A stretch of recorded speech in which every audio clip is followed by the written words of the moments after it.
3 মাসের একটু বেশি সময়। এই উপজেলা পরিষদ চেয়ারম্যান নির্বাচন, এখানে আবার এই উপজেলা পরিষদ চেয়ারম্যান নির্বাচনকে কেন্দ্র করে কেন আবার আমাকে আপনাদের কাছে আসতে হলো, সেটাই আজকে আপনাদের কাছে বলবো। এই জন্যই এত বড় আয়োজন। ঠিক 5 বছর আগে এরকম একটা আয়োজন হয়েছিল,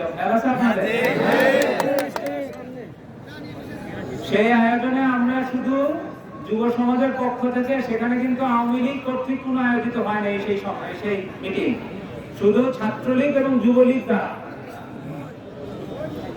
সেখানে আমরা শুধু আমাদের একটা সিদ্ধান্ত জানিয়েছিলাম যে আমরা চুপচাপ থাকবো, কোনো পক্ষ অবলম্বন করবো না।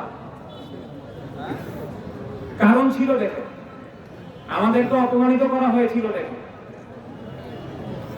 সেই একটা ছোট্ট সিদ্ধান্তের দরুন কিন্তু অনেকের কপাল খুলে গেছিল নাকি? আজকে আবার সেই জায়গা থেকে ফেরত এসে বাংলাদেশ আওয়ামী লীগের ছায়াতলে আমাদের, আমি এখন আওয়ামী লীগ করি, এই ছাত্রলীগ, যুবলীগ, স্বেচ্ছাসেবক লীগ, আওয়ামী লীগের ছায়াতলে এসে আমরা আবার একসঙ্গে সমবেত হয়েছি। ঠিক এই উপজেলা পরিষদ নির্বাচনকে কেন্দ্র করে আমাদের অবস্থান ব্যাখ্যা করার আগে আমি একটু পিছনে যেতে চাই।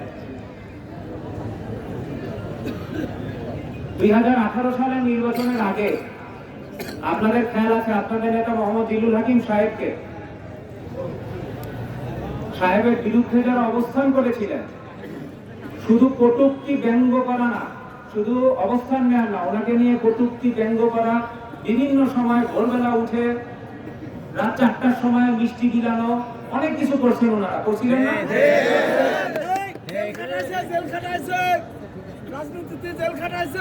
আসতেছি,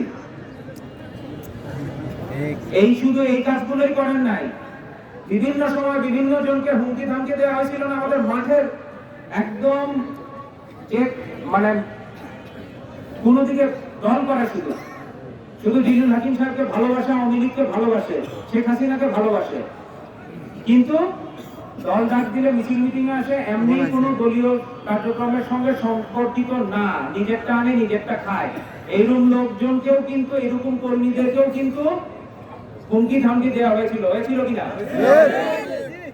যে সময় আসতেছে আর কয়দিন, হাঁটুর বাটি থাকবে না, বলা হয়েছিল। 18 সালের নির্বাচনে জননেত্রী শেখ হাসিনা আবারও এই রাজবাড়ী 2 আসনের জন্য ওনার মনোনীত প্রার্থী হিসেবে, ওনার পছন্দের লোক হিসেবে সেই জিল্লুল হাকিম সাহেবকেই পছন্দ করে নিলেন, বেছে নিলেন। নির্বাচন হলো, নির্বাচন